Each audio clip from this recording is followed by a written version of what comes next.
5.36. The rear side of a truck is open and box of 40 kg mass is placed 5 meters from the open end as shown in the figure. The coefficient of friction between the box and the surface below it is 0.15. On the straight road, the truck starts from the rest and accelerates with 2 meters per second square. At what distance from the starting point does the box fall off the truck? Ignore the size of the box.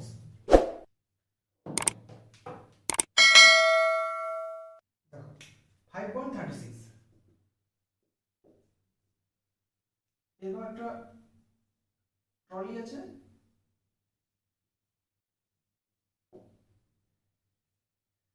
Truck আছে, সেই ট্রাকের কি হয়েছে, এই এন্ডটা open আছে, এটা open and, এটা open আছে। এই ওপেন এন্ড থেকে কত 5 মিটার দূরে একটা বস্তু রাখা আছে, 5 মিটার দূরে একটা অবজেক্ট রাখা আছে, ঠিক আছে। তাহলে মাস বলে দিয়েছে, বক্সটার মাস বলে দিয়েছে কত, 40 কেজি, 40 কেজি বলে দিয়েছে। ট্রাকের অ্যাসিলারেশন কত, ট্রাকের অ্যাসিলারেশন হচ্ছে 2 মিটার পার সেকেন্ড স্কয়ার। এই যে বক্সটা আর এই যে সারফেস অফ দ্য ট্রাক, এই দুটোর মধ্যে ফ্রিকশন কত, মিউ বলে দিয়েছে 0.15, ঠিক আছে। এখন কি বলেছে, এর ওপেন এন্ড থেকে ডিসটেন্সটা বলে দিয়েছে। এখন এই যদি মুভ করছে 2 মিটার পার সেকেন্ড অ্যাসিলারেশন নিয়ে, তাহলে এ তো এর ফ্রিকশন যদি এর কি হবে, পেছন দিকে গড়াতে শুরু করবে। যদি ফ্রিকশন না থাকে, ফ্রিকশন থাকার জন্য কি হবে, ওকে বাধা দেবে। যদি বাধাটা পর্যাপ্ত না হয়, সাফিসিয়েন্ট হয়, তাহলে কি হবে, পেছন দিকে চলতে চলতে একটা সময় পড়ে যাবে। তাহলে কত টাইমে এগিয়ে পড়ছে, এবং তাহলে বের করতে বলেছে কি যে এই ইনিশিয়াল যখন থেকে যাত্রা শুরু করলো তখন থেকে কতটা ট্রাকটা কত দূর গিয়ে এই বক্সটা পড়ে যাবে, এই ডিসটেন্সটা চেয়েছে। তাহলে আমার ফার্স্ট দেখতে হবে যে এই ট্রাকটা অ্যাসিলারেশন নিয়ে চলার জন্য কত ফোর্স এই বক্সের উপর পড়ছে, সেটা হচ্ছে m ইন্টু এ। এম কত, 40 কেজি, এ কত 2, তাহলে 80 নিউটন ফোর্স পড়ছে। সেটা কোন দিকে, towards the motion, towards motion, towards motion, তার মানে এদিকে। এবার কি হচ্ছে, এর একটা রিঅ্যাকশন ফোর্স থাকবে, সেই রিঅ্যাকশন ফোর্সটা কত, এফ, মানে এটাও 80 নিউটন। সেটা কোন দিকে হবে, ব্যাকওয়ার্ড দিকে, ব্যাকওয়ার্ড দিকে হবে, ব্যাকওয়ার্ড মানে এইদিকে। তাহলে আর থাকবে এদিকে। এবার যদি মিউ না থাকতো, মিউ যদি 0 হতো, এটা যদি স্মুথ হতো, ফ্রিকশনলেস, তাহলে কি হতো, এই রিঅ্যাকশন ফোর্সের জন্য বক্সটি পেছন দিকে চলতে চলতে পড়ে যেত। কিন্তু রিঅ্যাকশন যেহেতু ফ্রিকশন আছে, তার জন্য ওই ফ্রিকশনকে বাধা দেবে। ফ্রিকশন যদি বেশি হয় তাহলে ও যেতে পারবে না, যেটা আগের জাস্ট প্রিভিয়াস নিউমেরিক্যালে আমরা দেখলাম। এখন ফ্রিকশন কত হবে, ধরো এটা হচ্ছে mg হচ্ছে ওর ওয়েট, তাহলে এর আর কত, আর এর নরমাল রিঅ্যাকশন কত, সেটা হচ্ছে r = mg। এটা এই রিঅ্যাকশনটা আলাদা, এই রিঅ্যাকশন হচ্ছে এই যে ফোর্সটা পেলো তার, আর এই রিঅ্যাকশন হচ্ছে এটা আমরা ফ্রিকশনে যেটা করি mg এর অপোজিট, যেটা উল্টো দিকে, সেম এন্ড অপোজিট। তাহলে এখানে ফ্রিকশন ফোর্স কি হবে, একে বাধা দেবে, এইদিকে ফ্রিকশন ফোর্স কাজ করবে। সেটা কত হচ্ছে মিউ ইন্টু আর, মানে মিউ ইন্টু mg। মিউ কত, মিউ হচ্ছে 0.15, m হচ্ছে 40, g হচ্ছে 10। এটা ক্যালকুলেট করলে হবে 8 নিউটন, এটা ক্যালকুলেট করলে হবে 60 নিউটন। তাহলে 60 নিউটন কোন দিকে পড়ছে, এইদিকে। তার মানে কি হচ্ছে, এই পেছন দিকে রিঅ্যাকশন ফোর্স আরটা বেশি। তার মানে কি, যে কত বেশি, ইফেক্টিভ কত, সেটা হচ্ছে 80 মাইনাস 60, মানে 20 নিউটন এদিকে বেশি থাকছে। এই 20 নিউটন ফোর্সের জন্য কি হবে, ও সরতে শুরু করবে, পেছন দিকে সরতে শুরু করবে বক্সটি। তাহলে বক্সটির এই ফোর্সের জন্য অ্যাসিলারেশন কত হবে, তাহলে acceleration of the box, acceleration of the box কত, অ্যাসিলারেশন অফ দ্য বক্স হচ্ছে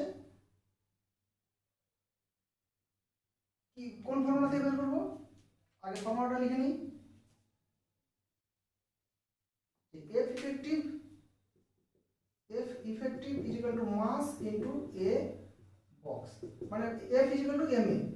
তাহলে এফ এ এ এ বক্স কত, বক্সের অ্যাক্সিলারেশন কত, সেটা হচ্ছে F effective by mass. F effective কত 20 আর মাস কত 40, তার মানে হচ্ছে হাফ, তার মানে 0.5 মিটার পার সেকেন্ড স্কয়ার। এই অ্যাক্সিলারেশন নিয়ে বক্সটি মুভ করছে। তাহলে বক্সটি অ্যাক্সিলারেশন নিয়ে মুভ করছে, আর বক্সটা কত ডিস্টেন্স আছে 5 মিটার, 5 মিটার গেলেই পড়ে যাবে। তাহলে বক্সটা এই 5 মিটার যেতে কত সময় লাগবে, ধরো টি সময় লাগছে, বক্সটি টি সময় লাগছে, টি টাইম লাগছে এই 5 মিটার যেতে। তাহলে এখান থেকে আমরা কি জানি, s ut plus half at square. s কত 5, কারণ 5 মিটার যাবে। u কি প্রথমে স্থির ছিল, মানে u0 u2 0, তাহলে হাফ a কত, a হচ্ছে 0.5, তাহলে 0.5 তার 0.5 ইনটু t স্কয়ার। এখান থেকে দেখো 5 এটা 0, তাহলে 5 is equal to half into 0.5 into t তার হোল স্কয়ার। এখান থেকে t ক্যালকুলেট করব 4.47 সেকেন্ড, এটা হচ্ছে t বের হলো। তাহলে আমরা t চাই, যদি বলতো কত টাইমে পড়ে যাবে তাহলে বলবো এটা অ্যানসার হয়ে যেত 4.47 সেকেন্ড। কিন্তু বলেছে ট্রাকটি ইনিশিয়াল থেকে কত দূরে গিয়ে পড়বে, তাহলে আমি টাইম পেয়ে গেছি, ট্রাকের অ্যাক্সিলারেশন জানি, তাহলে ট্রাকটি কত দূর যাবে আমি জেনে যাব। ধরি ট্রাকটি x ডিসটেন্স যাবে, এরকম বসে দিচ্ছি। ধরি কি হলো, সাপোজ t0 যেটা বের হলো 4.47 এই সেকেন্ডে ট্রাকটা কত, ট্রাকটা x ডিসটেন্স যাবে। তাহলে ট্রাকের অ্যাক্সিলারেশন করে দিয়েছে এটা, তাহলে কি হবে, এখানে x ইজ ইকুয়াল টু কত ut plus half at square.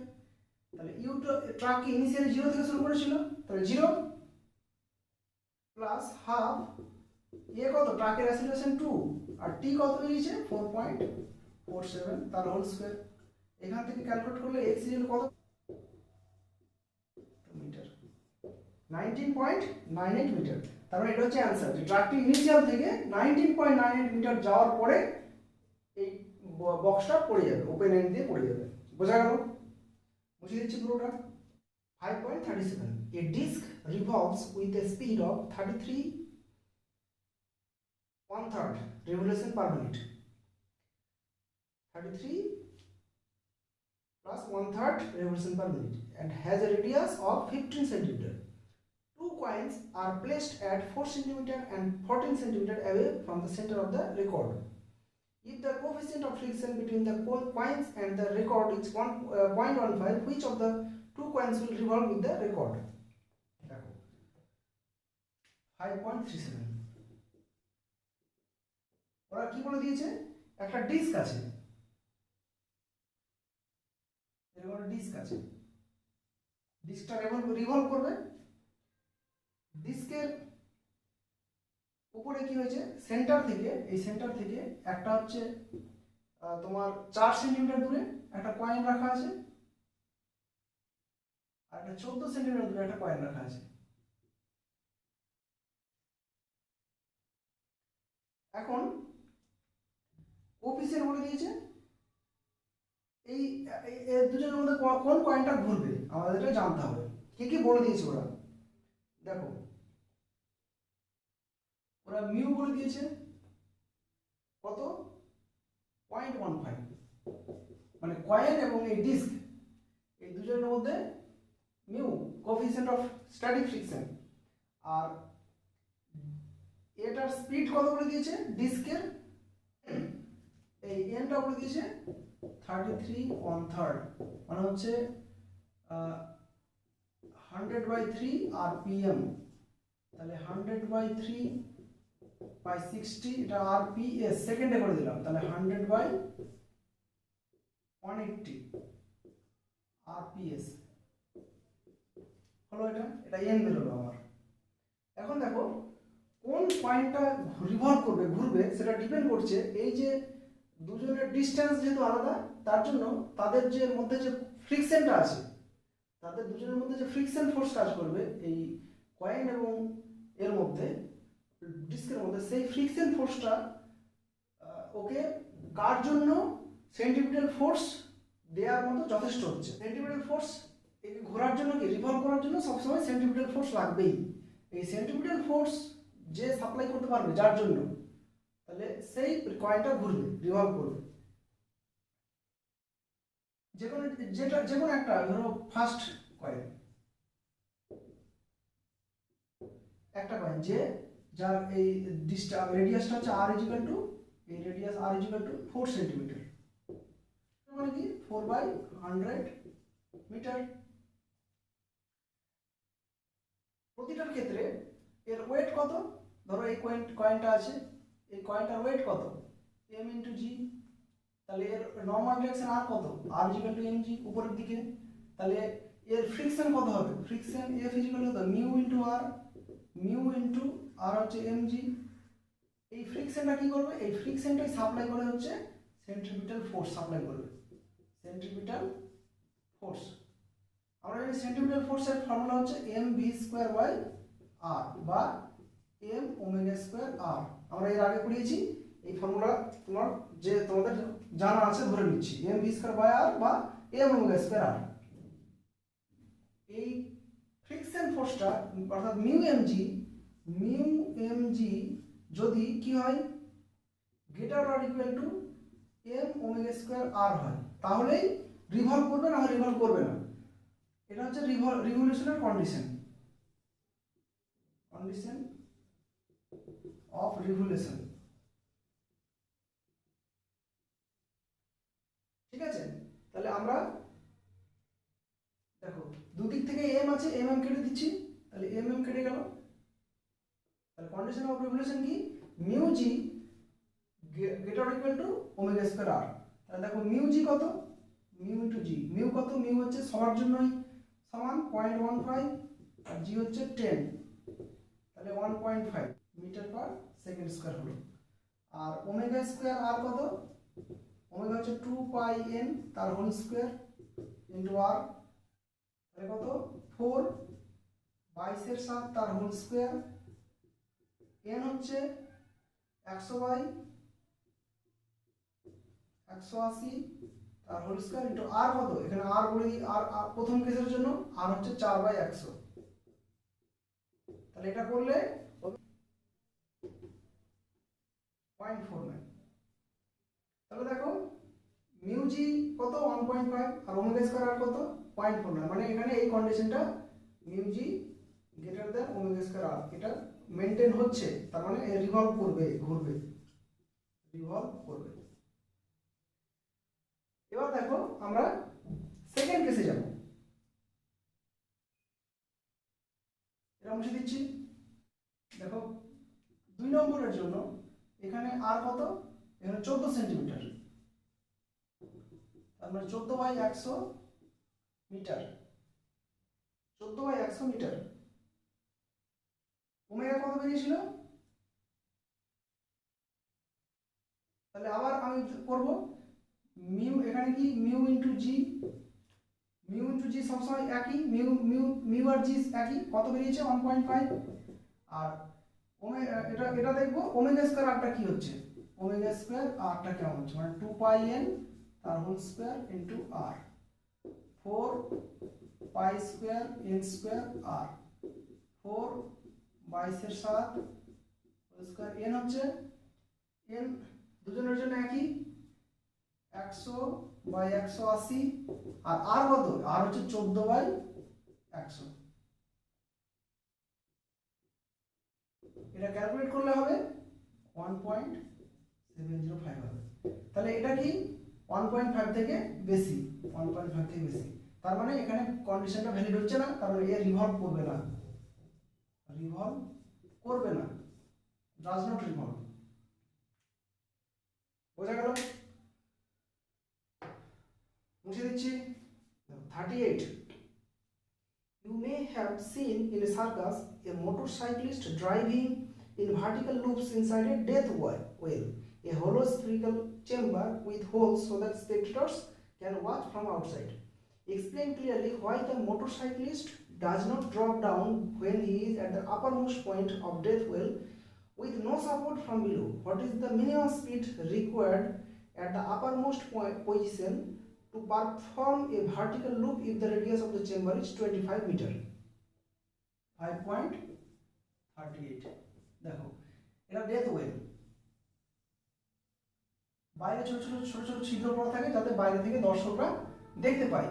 এবার একজন বাইক চালাচ্ছে যে ড্রাইভার, সে যখন এখানে থাকবে, ধরো এটা একটা বাইক, এখানে বাইক আছে, এখানে বাইক ড্রাইভার আছে এখানে, ঠিক আছে, সে যখন এখানে, তখন ওর ওয়েট mg এখানে, এর উল্টো দিকে হচ্ছে আর রিয়াকশন। কিন্তু যখন বাইক এখানে, তখন বাইকের আরোহীর কি, ওর মাথাটা এদিকে, পাটা ওদিকে, ওর ওয়েট কোন দিকে হচ্ছে, ওর ওয়েট হচ্ছে নিচের দিকে mg। আবার ওর যে reaction on the driver by the ground, সেটা কোথায়, এখানে ওর কাছে গ্রাউন্ডটা উপরের দিকে, তার মানে রিয়াকশন আরটাও নিচের দিকে, বুঝা গেল। আর কি হচ্ছে, একে ঘোরার জন্য যে সেন্ট্রিফিউগাল ফোর্স ক্রিয়েট হবে, সেই সেন্ট্রিফিউগাল ফোর্সটা কি হবে, সেটাও mv²/r, আমরা জানি mv²/r। এই mv²/rটা উপরের দিকে। এখন mv²/r এটা কি হচ্ছে, এই r প্লাস এই দুটোর যে effective force r plus mg, কারণ দেখো mg নিচের দিকে, আরও নিচের দিকে, দুটোকে ব্যালেন্স করবে। যদি ব্যালেন্স হয়ে যায় বলেই কি হচ্ছে, ড্রাইভার আপার মোস্ট পজিশনেও পড়ে না। এবার এখানে দেখো এমটা ওর কনস্ট্যান্ট, কারণ ওর মাস জি কনস্ট্যান্ট, এখানে এম কনস্ট্যান্ট। এটা আর কি, আর হচ্ছে ওয়েল, যে ডেথ ওয়েল এর যে রেডিয়াস, সেটা বলে দিয়েছে কত, এটাও ফিক্সড। তাহলে ওর ভেলোসিটি ওর হাতে, যে কত জোরে ঘুরবে, তার মানে ভি চেঞ্জ হতে পারে, আর এখানে রিয়াকশন আরটা চেঞ্জ হতে পারে, আর কিছু না। এবার ভিটা কমতে কমতে, ভিটা ধরো কমাচ্ছে, তাহলে কি হবে, আরো কমবে, ভি কমলে আরো কমবে। এবার একটা সময় কি হবে, আরটা জিরো হয়ে যাবে, তাহলে তখন সেটা হচ্ছে ভিটা মিনিমাম ভেলোসিটি হবে। ভিটা যখন মিনিমাম, তখন আরটা জিরো। তার মানে কি, M V minimum square by R is equal to M G. M কেটে গেল, তাহলে ভি মিনিমাম স্কোয়ারটা কত, আর ইন্টু জি, তাহলে ভি মিনিমাম কত, √r জি, √r কত 25, জি কত 10, তাহলে √250।